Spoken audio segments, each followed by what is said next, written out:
고린도전서 10장 1절에서 13절까지 말씀을 제가 봉독해 드리겠습니다. 형제들아, 나는 너희가 알지 못하기를 원하지 아니하노니 우리 조상들이 다 구름 아래에 있고 바다 가운데로 지나며 모세에게 속하여 다 구름과 바다에서 세례를 받고 다 같은 신령한 음식을 먹으며 다 같은 신령한 음료를 마셨으니 이는 이들을 따르는 신령한 반석으로부터 마셨음에 그 반석은 곧 그리스도시라.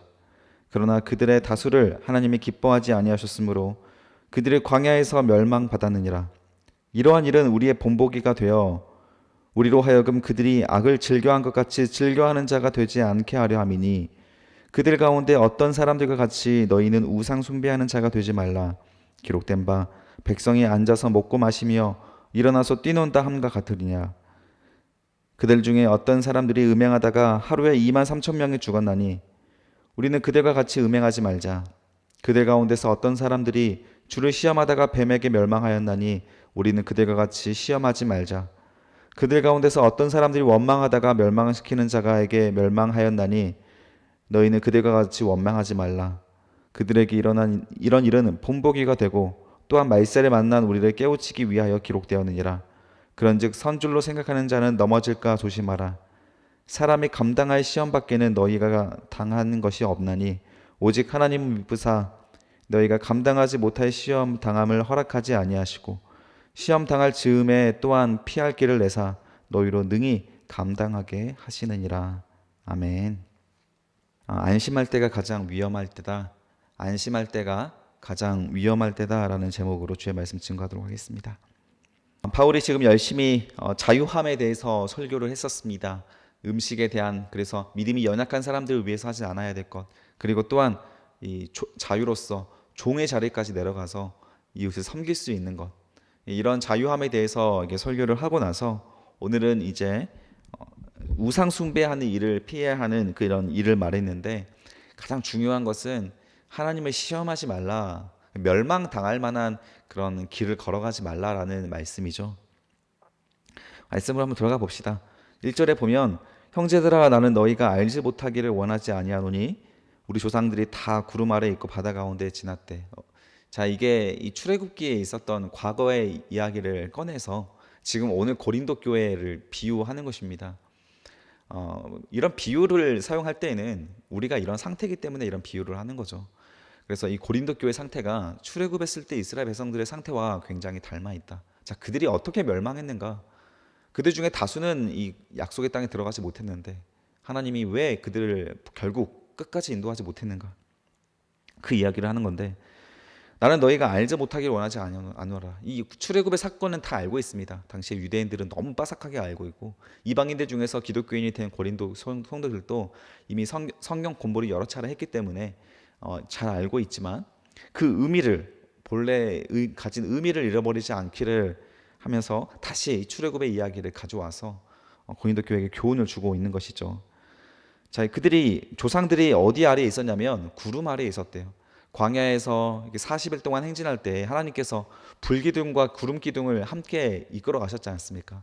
당시에 사막은 밤에 굉장히 춥기 때문에 불기둥으로 길을 밝혀주시고 따뜻하게 해주셨고, 낮에는 해가 너무 뜨겁기 때문에 구름기둥으로 그늘을 만들어 주셔서 그 40일간의 여정을 힘들지 않게끔 하나님이 지켜주셨습니다.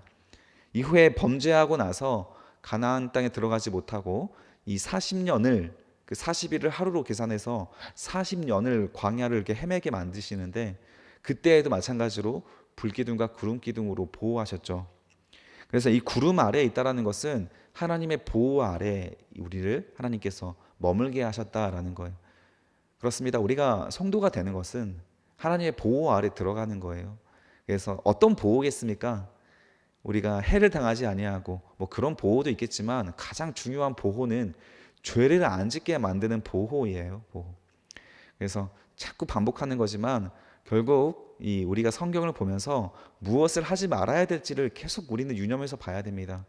우리는 죄를 지을 때 해서 죄를 짓는 것도 많지만 하지 말아서 안 해서 죄를 짓는 것도 있고, 그러니까 대부분 우리가 하지 말아야 될 것을 하면서도 죄를 짓고, 이런 부분들을 우리가 알면서 하나님의 보호 아래에 있으면서 우리는 죄를 멀리할 수 있는 방법들을 찾아가는 것이죠. 오늘도 있습니다. 그러니까 이렇게 명령문이 있는 것들, 이런 것들을 우리가 유념해서 봐서 이런 것을 내가 하면 안 되겠구나, 이런 것은 해야겠구나, 이런 것들을 우리가 계속 확인해 나가는 것이죠. 그리고 바다 가운데로 지났대요. 홍해가 갈라지지 않습니까? 하나님의 보호 아래에서 가나안 땅을 유리하다가 홍해 앞에 만났습니다. 뒤에서는 애굽의 군사들이 쫓아왔죠. 이스라엘 백성들을 죽이기 위해서 최정예 군사들을 보내서 200만 명의 군사들, 우리 백성들을 위협을 했습니다. 다 죽었구나, 이제 끝났구나 포기할 때쯤에 모세가 지팡이를 들어 이 바다를 가르지 않습니까? 밤새 동풍, 강한 바람이 불어서 그냥 바닥을 다 마르게 해버렸어요. 얼마나 강한 바람이 오랫동안 불었겠습니까? 그래서 이 바다 한 가운데로 이렇게 백성들이 지나갈 수 있게 되었습니다. 자, 이거에 대해서 2절에 보니까 이들이 모세에게 속하여 구름과 바다에서 세례를 받은 것이다 라고 합니다. 자, 모세에게 속하였다라는 말은 모세로 인하여 하나님께로 나아갔다라는 거예요. 그러니까 모세를 통하여, 모세를 리더십에 따라요, 모세를 목자 삼아서 이스라엘 백성들이 양이 되어서 모세에 속한 바 되어 하나님께 구원을 받으러 나아갈 수 있었다라는 뜻이죠. 우리는 지금 어디에 속해 있습니까? 그리스도에 속해 있습니다. 예수에게 속한 자 되어 우리의 정체성은 모세가 아니라 그리스도예요. 그리스도로서 우리는, 그리스도인으로서 어떻게 되냐면 다 구름과 바다에서 세례를 받아요. 구름은 무엇이라고요? 하나님의 보호하심이라고요. 세례는요, 이 홍해를 지나갔던 사건은 어떤 사건이냐면 그들이 애굽의 군사가 뒤에서 몰려오잖아요. 애굽의 군사를 하나님께서 멸하시고 이스라엘 백성들을 구원하신 것, 이것이 원래 세례의 가장 큰 의미지만 더 본질적으로 이스라엘 백성들은 홍해에서 한번 죽은 겁니다. 이미 죽었어요. 물을 지나면서 이전껏 이 홍해를 기점으로 이제 가나안 땅과 애굽이 이렇게 경계선을 가리게 되는데, 그 홍해 바다가 지나가면서 이들은 애굽에서 살았던 그 노예에서부터 해방되어서 이제 진정한 자유인이 되었음을 선포하는 거예요. 이전 사람은 죽고 새 사람이 되었다는 것을 상징하는 것이 세례의 가장 큰 의미입니다. 하나님의 보호 아래에서 우리가 신앙생활을 시작을 해요. 우리가 뭘 잘했다고 하나님이 불러가지고 우리를 신앙생활 시킵니까? 누구 하나 뭐 잘난 사람이 뭐가 있습니까? 하나님 앞에서 다 이기적이고 다 교만하게 살다가 보니까, 그리고 어렸을 때 우리를 막 그렇게 자기 마음대로 살다 보니까 그래도 하나님의 사람을 보내서 이렇게 교사들을 보내서 품어주고 좋은 전도사님들 목사님들 보내서 여기 품어주고 가르쳐주면서 여기까지 오게 하신 하나님이시지 않습니까? 결국 우리는 하나님의 보호 아래에서 여기까지 왔어요. 시작도 하나님의 안에서 시작을 했지만 하나님 우리를 이렇게 세례를 통해서 이전 것은 지나가고 새 것이 되게 만드는 그런 역사 가운데서 우리가 하나님의 자녀로서 신앙생활을 하고 있는 것입니다. 그 얘기를 하고 있는 것이고, 따라서 모세에게 속한 이스라엘 백성들이 그 세례를 받아서 어떤 일을 했습니까? 3절에 보니까 밑줄 그어주세요. 다 같은 신령한 음식을 먹었대요. 그냥 뭐 부유한 사람 가난한 사람 이런 것 구분이 없죠. 신령한 음식이라면 하늘에서 떨어지는 만나일 겁니다. 이 만나가 언제부터 내려지기 시작을 하냐면 이스라엘 백성들이 애굽에서 빠져나올 때 도시락을 가지고 나옵니다. 왜냐하면 광야에는 먹을 것이 하나도 없으니까 굶어 죽게 되잖아요. 그렇기 때문에 이 도시락을 싸가지고 한 15일치를 이렇게 무교병을 포장을 해서 나오게 되는데 15일 뒤에 만나가 내려요. 15일 기간 동안 이스라엘 백성들은 가지고 있었던 모든 것들을 다 먹어버립니다. 더 이상 먹을 것이 없어요. 이제 배고프고 목마른 시간이 찾아왔습니다. 그때 하늘에서 만나가 내려와요.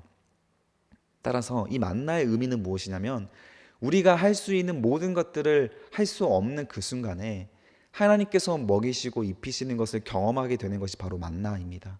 이것을 누구는 하고 누구는 못하고가 아니라 기본적인 하나님의 은총으로 주어지는 이 만나는 이 200만 명에 해당하는 이스라엘 백성들과 다른 수많은 잡족들이 함께하고 있는 이 공동체가 다 같이 누릴 수 있는 하나님의 음식이었다는 것이죠. 신령한 음식. 이것을 하늘의 음식이라고 부르기도 합니다. 자, 4절에 보면 또 음식도 먹었고 그리고 다 같은 신령한 음료를 마셨대요. 이 음료가 신령한 음료가 무슨 음료일까요? 이는 그들을 따르는 신령한 반석으로부터 마셨대요. 반석이라고 하면 바위를 말합니다. 이스라엘 백성들이 200만 명이 먹어야 할 물과 물 마시기만 해야 됩니까? 씻어야 되잖아요. 씻을 물도 필요하고. 여러분 200만 명이 먹어야 하면 얼마나 많은 물이 필요합니까? 또 한 번만 먹고 한 번만 씻어요? 계속 하루에 몇 번을 여러분 물을 마십니까? 하루에 한 번 정도도 씻어야 되고 물이 얼마나 많이 필요해요. 요리를 하려면 또 물도 필요하고. 근데 이 사막에서 40일을 지내야 했기 때문에, 그리고 40일 이후에는 또 심판받아서 40년을 더 추가가 되잖아요. 그럼 물 없이 어떻게 살아요? 근데 광야에 물이 어디에 있습니까? 그런데 하나님이 기적을 보여주는 거죠. 이 바위에서 물이 쏟아지게 만드는 거예요. 바위에서. 그래서 200만 명이 마셔야 할 물이 바위에서 폭포수같이 계속 떨어지는데 그 바위가 발이 달렸어요. 따라다니는 거예요. 이스라엘 백성들이 행진할 때마다 그 바위가. 마르지 않는 샘물이 이스라엘 백성들에게 200만 명에게 제공되고 있는 것은 그 자체로 기적이 아닙니까? 기적이 아니에요. 그러니까 이것을 이스라엘 백성들이 날마다 봤다라는 거예요. 하늘에서 만나가 내려지고 바위에서 물이 200만 명이 마실 그 엄청난 물이 쏟아지고, 이거 어떻게 이게 믿어집니까? 이거 그냥 신화적인 내용 아닙니까? 이게 믿어지는 것이 또한 기적입니다. 그냥 믿어지는 거예요. 이거 믿어야 노력이 안 됩니다. 논리로 설명이 안 되는 거예요. 이건. 그들을 따르는 반석으로부터 신령한 물을 마셨는데 바울이 이 바위가 무엇이냐 정의를 내려주는 거예요. 그게 무엇이다? 곧 밑줄 주세요. 그리스도시다. 우리 사마리아 여인이 예수를 만나지 않았습니까? 물을 기르러 나오는 이 사마리아 여인에게 예수님께서 하시는 말씀이 있죠. 너는 그 물을 마시면 다시 목마르게 될 것이지만 내가 너에게 주를 마시는 자는 영원히 목마르지 아니할 것이다. 그래서 마르지 않는 샘물과 같이 계속되는 공급되는 물을 예수님 그 자신으로 설명한 내용이 있습니다. 그것처럼 우리 예수님을 통해서 우리는 날마다 생명을 공급받아요. 우리 안에 예수님께서 초대가 되어서 우리 마음에 거하시면 지치지 않는 체력과 지치지 않는 사랑이 제공되는 거예요. 우리의 힘으로 무언가를 하려고 하면 반드시 주저앉게 됩니다. 반드시 의심하게 돼요. 사랑을 받아도 그 사랑이 부담스럽습니다. 사랑을 주기에도 부담스럽습니다. 철저하게 개인주의화돼요. 집이 그렇게 좋아지는 거죠. 집이 좋아하는 집순이들, 마르지 않는 샘물이 필요하신 분들이에요. 집안에 머물러 있지 마시고 사랑을 우리는 주고 받으면서 커가는 겁니다. 사랑 주는 게 보통 어려운 일입니까? 사랑 줘보십시오. 도망갑니다. 부담스러워서. 나한테 왜 이러는 거야? 사랑을 받아보십시오. 그것도 부담스럽고 사랑 주는 것도 힘들고. 아무튼 이런 모든 것들이 결국 이 메마르지 않는 샘물이 우리에게 없어서 그런 거예요. 그래서 마르지 않는 샘물이 우리 안에 계속 예수가 있어야 계속 그 공급받는 것으로 우리는 이웃에게 나눌 수가 있는 힘이 생기는 것입니다. 5절에 보면 그러나 좀 안타까운 거죠. 이렇게까지 하나님께서 기적을 보여주셨는데 그러나 그들의 다수를 하나님이 기뻐하지 않았다라는 거예요. 출애굽시켜서 여기까지 이렇게 함께하고 계신 하나님께서 그들 다수래요. 대부분이라는 뜻입니다. 대부분을 하나님이 별로 안 기뻐하셨어요. 그럴 수가 있는 거예요. 하나님이 구름 아래에 보호하시고 홍해를 지나셔서 세례를 우리를 받게 만들어서 성도를 만들었지 않습니까? 그런데 우리를 안 기뻐하실 수가 있다라는 이 무서운 말씀입니다. 안 기뻐하면 어떻게 해요? 에이, 기쁘진 않지만 그래도 구원은 받아라 그러면서 구원을 주십니까? 그렇지 않았습니다. 5절에 보면 기뻐하지 아니하셨으므로 그들이 광야에서 멸망받고 끝나버렸어요. 그래서 하나님이 주시는 시험을 받고 고난을 받아서 정신 차리고 회개하고 돌아오면 괜찮은데 돌아오지 않고 결국 최종적으로 하나님을 떠나기로 결정하신 분들도 나온다라는 거예요. 그런 분들은 결국 고난만 받다가 끝나게 됩니다. 인생. 그런 분도 분명히 있다라고 성경은 기록을 하고 있어요. 이런 사람이 되지 않도록 우리는 늘 주의를 깨어 있어야 하겠죠. 그래서 지난 시간에 바울은 자기 몸을 쳐서 복종시키는 이유가 뭐예요? 무서운 말씀 그때 바울도 했잖아요. 나는 남들한테 가르치는데, 나는 도리어 남들한테 가르칠 때는 정답을 말하지만 그 정답이 나에게 적용이 안 돼서 나는 불합격자가 될까봐 두렵다라고 했잖아요. 아니, 자유함을 가진 자가 왜 두렵습니까? 하나님을 믿고 있는데, 예수를 믿는데 왜 두려워요? 우리가 그렇게 배우지 않지 않았습니까? 근데 잘못 배운 거예요.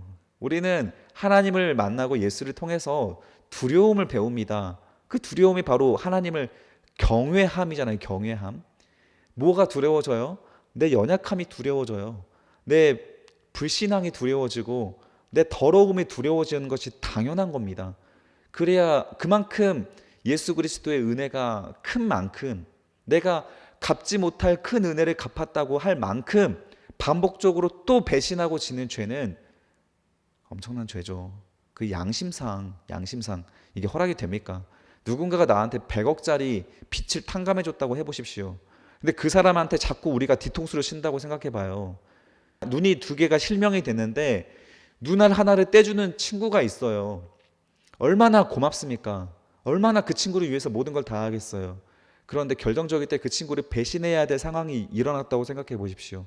배신하는 마음이 편합니까? 눈 하나 떼준 친구인데 그 친구를 배신하는 것이 마음이 편해요? 마음 편하면 안 되잖아요. 근데 자꾸 배신을 하면 어떻습니까? 무서워져야죠, 자기 자신이. 나는 대체 누군가? 예수님은 우리 눈 하나 떼주는 게 아니고 생명을 주셨는데, 우리를 위해서 십자가의 고통까지 당하셨는데, 계속 반복적으로 죄를 짓고 이 바뀌지 않은 인생, 이거에 안심하고 있습니까? 두려움이 안 생기면 이상한 겁니다. 양심이 없는 거고 약간 사이코패스적인 거예요. 정말 예수를 만났다면 우리는 두려움이 생겨야 정상이에요. 다 죄 짓잖아요, 여러분. 저도 죄 짓지 않습니까? 바울도 그래서 무서웠다라는 거예요. 불합격자가 될까 봐. 그래서 자기 몸을 쳐서 복종시켰다라는 거예요. 인내하고 하나님 앞에 온전한 자유를 누리기 위해서, 진정한 자유를 누리기 위해서 피 흘리기까지 싸워냈다라는 겁니다. 그게 진짜 자유예요. 그래서 결국 이스라엘 백성들한테도 이렇게 말하는 것이죠. 광야에서 멸망당하지 않도록 너희도 광야에서 멸망당하지 말아라. 고린도 교인들에게 말하는 것입니다. 6절에 보면 이러한 일은 우리의 본보기가 되었다. 우리도 멸망할 수 있구나. 본보기 밑줄어 주세요. 구약의 말씀은 구약, 신약은 신약. 신약 구약의 얘기니까 지금은 해당하지 않아. 그러면 신약을 또 잘못 읽고 있는 거예요. 지금 우리가 공부하고 있는 건 신약 성경입니다. 바울이 구약을 적용해서 신약의 성도들에게 하고 있는 말이에요. 본보기가 된다, 본보기. 우리도 멸망할 수 있다라고 말하고 있는 점입니다. 우리로 하여금 그들이 악을 즐겨하는 것 같이 즐겨하는 자가 되지 않도록 구약 성경을 우리에게 주었다라는 거예요. 반드시 멸망한다라고 하는 두려운 하나님에 대해서, 죄의 무서움에 대해서 우리에게 소개하기 위해서 구약 성경을 우리에게 주셨다라는 거예요. 7절, 그들 가운데 어떤 사람들과 같이 너희는 우상을 숭배하는 자가 되지 않도록 하기 위하여서 성경을 주었다. 기록된 바 백성이 앉아서 먹고 마시며 일어나서 뛰논다. 이들은 먹고 마시면서 일어나 뛰노는 것은 시내 산에 도착했을 때 이스라엘 백성들이 하나님이라고 하면서 금송아지를 만들어 버려요. 모세가 하나님을 만나러 40일 동안 시내 산에 올라갑니다. 그 40일을 못 기다리고 마음이 무서우니까 금송아지를 만들어요. 하나님을 위해서 무언가 해야겠다라고 하면서 자신들이 가지고 있던 금은보화를 다 모아서 그걸 녹여가지고 금송아지를 만들어요. 거기에서 화목제를 드립니다. 화목제는 하나님과 우리 가운데 관계를 회복하는 축제 같은 거예요. 그러니까 화목제를 드리면서 먹고 마시고 뛰놀고 찬양하고 춤추면서 찬양하고 그러고 있는 거예요. 하나님이 가장 싫어하는 게 형상을 만드는 건데 그것을 하나님이라고 하면서 금송아지를 만들어요. 금송아지가 뭐냐면 애굽에서 살고 있을 때 이 이집트 사람들이, 애굽 사람들이 가장 많이 숭배했던 것이 송아지였어요. 소였습니다, 소. 그래 자기들이 익숙한 관습에 따라서 신의 모습을 만들자라고 하면서 신은 이런 모습일 거야 하면서 애굽에서 배웠던 것을 가지고 와가지고 그 관습대로 금송아지를 만들어 버린 거예요. 하나님이 그걸 보고 나서 이스라엘 백성들에게 대노하시잖아요. 극대노하시잖아요. 극대노. 하나님을 모르면 우리가 이러고 있어요. 예배 드린다고 앉아가지고 그냥 좋다고 찬양하고 있지만 하나님이 시끄러워. 막 너무 시끄럽고 냄새도 더럽고 하나 보고 싶지도 않아. 그런데 또 하나님의 이름으로 찬양을 하네. 어떻게 해야 될지 모르는 하나님의 당혹스러운 그리고 그 분노. 우리는 진짜 우리 예배를 자세하게 살펴봐야 합니다. 여러분 예배 드리고 있습니까? 이들은 예배한다고 지금 이러고 있었는데 하나님은 우상 숭배하고 있다라고 말하고 있었어요. 이런 사람들과 같이 하나님을 몰라서 멸망당하지 않게 하기 위하여서 지금 이 출애굽기의 이야기를 우리에게 주셨다라는 겁니다. 또한 멈추지 않습니다. 8절, 그들 중에 어떤 사람이 음행하다가 하루에 2만 3천 명이 죽었으니 우리는 그들과 같이 음행하지 말자. 고린도 교회에는 음행이 성행했다고 했잖아요. 그래서 그 아버지가 일찍 죽고 젊은 아내를 만나고 일찍 죽었는데 아들이 그 아버지의 후처랑 근친상간을 하게 되는, 그리고 그거를 공경한 일로 그럴 수 있지라고 하면서 교회가 또 품어주고 있는 그런 음행이 교회에 있는 것도 있음에도 불구하고 분별하거나 잘라내지 못하는 것, 이런 모습을 보면서 우리는 왜 이 음행을 잘라내지 못하는가? 공공연하게 들어오는 음행이 제일 무서운 거예요. 스며들듯이 들어오는 죄악이 제일 무서운 거예요. 우리는 알지 못합니다. 제가 장신대에 자주 가는데 거기에서 몇 년 만에 만나는 졸업한 동기들을 만납니다. 그 동기들을 만나면 저에게 하는 말이 있어요. 아이고, 왜 이렇게 늙었어? 왜 이렇게 아저씨가 됐어? 라고 하는 말이에요. 저는 맨날 거울을 보니까 모르잖아요. 여러분도 맨날 제 얼굴을 보니까 잘 모르잖아요. 그러니까 오랜만에 보는 사람들은 제가 많이 늙었다라는 거예요. 아저씨가 됐대요, 얼굴이. 여러분 다 알고 있나요? 저만 모르는 거였나요? 그런데 천천히 뭐가 바뀌면 잘 모릅니다. 스며들 때가 무서운 거죠. 그래서 요한계시록에도 니골라당, 이세벨의 교훈, 발람의 교훈, 이거 우리가 공부했잖아요. 이런 사람들이 처음부터 늑대의 탈을 쓰고 들어오면 그들을 경계합니다. 사탄과 같이 그런 용의 모습으로 찾아오면 다 경계합니다. 그런데 다 양의 탈을 쓰고 들어온다고요. 좋은 선한 가치와 교리를 가지고 들어온다고요. 이념을 가지고 들어와요. 사랑해야지, 품어줘야지. 그러면서 들어오는 것을 교회가 분별 없이 받아들이다 보니까 우리가 음행을 하고 있는지 모르게 된다는 겁니다. 우상을 숭배하고 있는지 모르게 된다는 거예요. 그러다가 하나님의 심판에 노출돼서 다 책망받잖아요. 9절에 보면 그들 가운데 어떤 사람들이 주를 시험하다가 뱀에게 멸망하였다. 그래서 이 8절은 그 발람의 교훈을 말하는 거고 9절은 또 이 광야에서 이제는 하나님을 시험했다라고 하는 게 우리에게 또 먹을 거 주지 않고 또 마실 거 주지 않는다고 불평을 해가지고 하나님이 불뱀을 광야에 보냅니다. 그래서 불뱀을 물려가지고 많은 사람이 죽거나 고통받고 있을 때 바울이 놋뱀을 만들어서 이렇게 하늘로 들어요. 그 놋뱀이 약간 십자가 모양이거든요.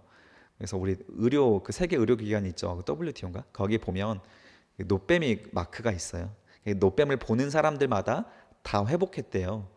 그래 그 놋뱀을 주어서 또 회개하게 하는 일이 있었는데 그거에 대한 말한 겁니다.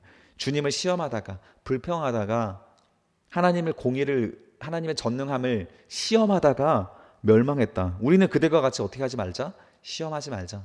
하나님이 살아계시는 하나님인지 그런 거 시험하지 말고 내 죄를 어디까지 용납하실지 여러분 너무 안심하면서 죄 마음대로 지어가면서 하나님 맞을 때를 기다리지 마시고 다 시험하는 겁니다. 하나님이 살아계신 거 알면서 계속 음행하고 계속 죄를 짓는 사람들 계속 하나님이 시험하는 중이에요. 인내심을. 여러분 어린아이들 보면 한 3살쯤 되면 엄마를 괜히 간보잖아요. 내가 어디까지 하면 엄마가 화를 내는구나 이거 간봐서 자꾸 이상한 짓 하잖아요. 그래서 엄마가 소리치면 이건 하면 안 되는구나 혼난 때까지 뭔가를 하잖아요. 그 간보는 건데 그렇게 하나님 간보지 말래요. 간보다가 얻어맞는 거잖아요. 하나님 앞에. 왜 간을 봅니까? 10절에 보면 그들 가운데 어떤 사람이 원망하다가 멸망시키는 자에게 멸망을 당하였나니 너희는 그들과 같이 원망하지 말아라. 11절 그들에게 일어난 이런 일은 본보기가 되고 또한 말세를 만난 마지막 때를 만난 우리를 밑줄 그어주세요. 깨우시기 위하여서 기록된 말씀, 우리에게 주신 말씀이다. 그래서 이런 따가운 말씀, 아픈 말씀들은 다 우리를 정신을 차리게 만들기 위한 말씀이라는 거예요. 우리도 반복하지 말라고. 이거를 그냥 글자로 텍스트로만 끝나면 그리고 오늘 한번 듣고 끝나면 또 똑같습니다. 그런데 이 말씀들을 듣고 여러분들에게 하지 말아야 될 것 지금 몇 개가 지금 제공이 됐잖아요. 그럼 우상 숭배하지 마시고 음행하지 마시고 하나님을 시험하지 마시고 하나님을 원망하지 마시고 멸망당할 만한 사람처럼 행동하지 않고 지혜롭게 행동하셔서 하나님의 기뻐할 만한 행동을 선택하라고 오늘 이 말씀 주신 거지 않습니까? 오늘 또 몇 가지나 우리가 교훈과 율법을 얻어갑니까? 이런 것들을 우리가 잘 지켜나갈 수 있도록 오늘 우리에게 이런 말씀을 주셨다라는 것이죠. 그런즉 12절 중요한 말씀입니다. 선줄로 생각하는 자, 밑줄 그어주세요. 선줄로 생각하는 자는 어떻게 하라? 넘어질까 조심하라. 선자는 어떤 사람입니까? 우리 예수께서 하신 말씀이죠. 나는 의인을 위하여 온 것이 아니요 죄인을 위하여 왔다. 의인은 세상에 존재하지 않는다라고 로마서에 나오잖아요. 여기서 의인은 자칭 의인이지 않습니까? 스스로 나는 예배도 드리고 11조도 하고 아침 묵상도 하고 하나님의 뜻대로 살아가려고 노력을 하고 있는 사람이다라고 안심하고 있는 그 사람을 말하는 거예요. 그 사람이 서 있는 사람입니다. 그런 사람들은 언제든지 넘어질 수 있으니 조심하라라는 거예요.